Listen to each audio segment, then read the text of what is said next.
할렐루야. 오늘도 함께 마태복음 말씀 묵상하는 분들 주님의 이름으로 축복하고 환영합니다. 오늘의 말씀은 마태복음 26장 31절부터 35절까지입니다. 그때에 예수께서 제자들에게 이르시되 오늘 밤에 너희가 다 나를 버리리라. 기록된 바 내가 목자를 치리니 양의 떼가 흩어지리라 하였느니라. 그러나 내가 살아난 후에 너희보다 먼저 갈릴리로 가리라. 베드로가 대답하여 이르되 모두 주를 버릴지라도 나는 결코 버리지 않겠나이다. 예수께서 이르시되 내가 진실로 내게 이르노니 오늘 밤 다 굴기 전에 네가 3번 나를 부인하리라. 베드로가 이르되 내가 주와 함께 죽을지언정 주를 부인하지 않겠나이다 하고 모든 제자도 그와 같이 말하니라. 아멘. 유월절 식사를 마치신 후에 예수님은 제자들에게 너희가 다 나를 버릴 것이라고 말씀하십니다. 이 자리에 나를 팔 자가 있을 것이라고 하셨을 때 나는 아니지요. 이렇게 외쳤던 제자들의 입장에서는 두 번째 충격이었을 것입니다. 그래서였는지 이번에는 베드로가 당차게 말하죠.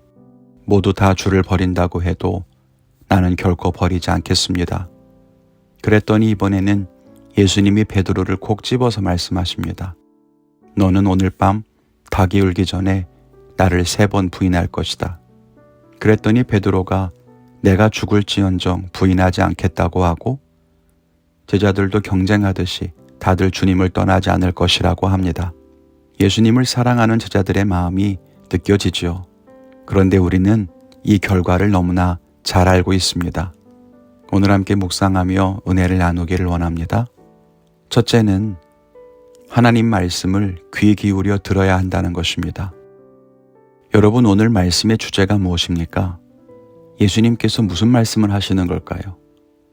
제자들이 예수님을 떠날 것이다. 이 말씀을 하시려는 걸까요? 오늘 본문 속에 예수님의 약속의 말씀이 들어있다는 것 혹시 눈치채셨습니까? 예수님은 제자들에게 이렇게 말씀하십니다. 오늘 너희가 다 나를 버리고 도망칠 거야. 그런데 잘 들어. 내가 살아난 후에 너희보다 먼저 갈릴리로 가 있을게. 거기서 만나자. 사실 오늘 말씀은 이제 곧 붙잡혀서 죽임을 당하실 예수님께서 스승을 버리고 도망쳐 뿔뿔이 흩어질 제자들에게 다시 만날 것을 약속하시는 장면입니다. 어디에서? 갈릴리에서. 어렸을 때 이산가족 찾기 방송을 보면서 부모님이 그런 말씀을 했습니다. 혹시라도 무슨 일이 생겨서 헤어지게 되면 다른 데 헤매지 말고 어느 장소에서 만나자. 그냥 거기로 찾아가면 거기서 만날 수 있을 거야. 그런데 그 말을 듣는 것이 너무 슬픈 거예요. 그래서 안 헤어질 거라고 소리쳤던 것 같아요. 그런데 부모님의 말씀은 무슨 뜻이에요? 헤어질 거라는 것이 중요합니까? 아니에요. 헤어지게 된다면 헤어진 다음에 다시 만날 약속을 하는 거잖아요. 오늘 예수님도 그렇습니다. 제자들이 다 떠나갈 것을 아세요. 그러면서 말씀하시는 겁니다. 목자 잃은 양처럼 너희가 다 떠나갈 거야. 두렵고 외롭겠지. 그렇지만 기억하렴. 내가 너희보다 먼저 갈릴리로 가 있을게. 그런데 제자들은 그 말씀은 듣지 않고 내가 왜 예수님을 버리느냐고 거기에 꽂혀요. 그래서 소리칩니다. 나는 배반하지 않을 것입니다. 그래서 기억해야 할 말씀을 기억하지를 못합니다. 예수님은 부활하신 후에도 제자들에게 갈릴리로 가시겠다고 말씀하시거든요. 그때 제자들 중에서 그 말씀 며칠 전에 유월절 식사 때 하신 말씀이라고 기억한 사람이 있었을까요? 아마 없었을 거예요. 뇌리에 남지 않았기 때문입니다. 우리는 무엇에 집중합니까? 정말 들어야 할 하나님의 말씀은 듣지 못하고 흘려보낸 채 엉뚱한 곳에 집중하고 있진 않습니까? 하나님 말씀을 귀 기울여 들어야 합니다.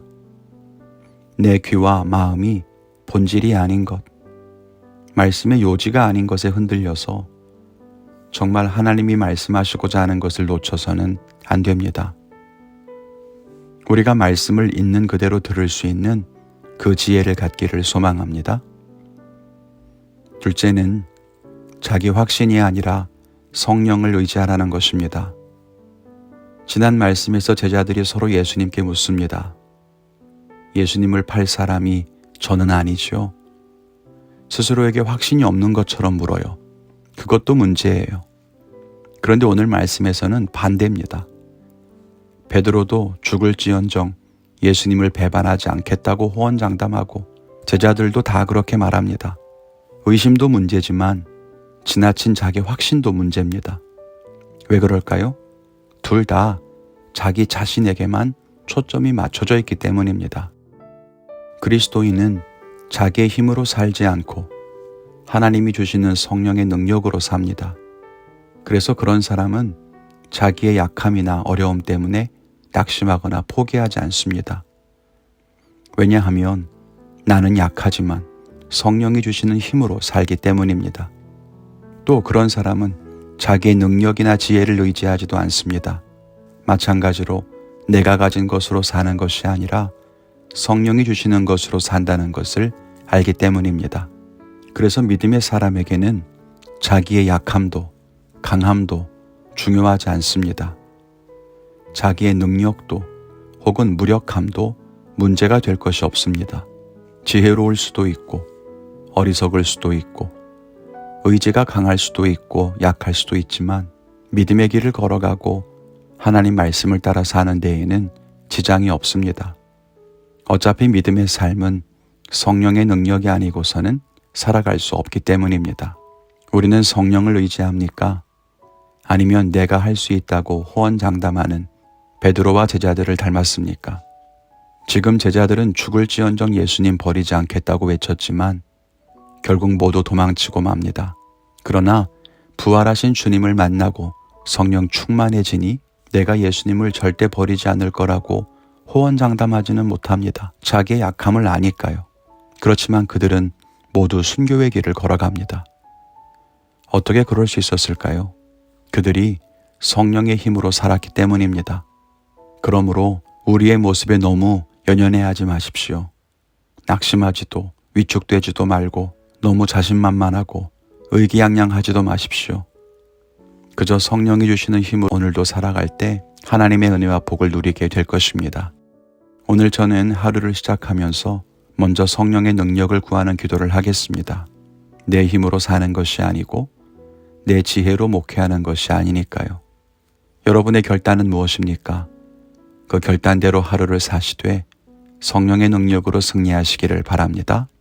감사합니다.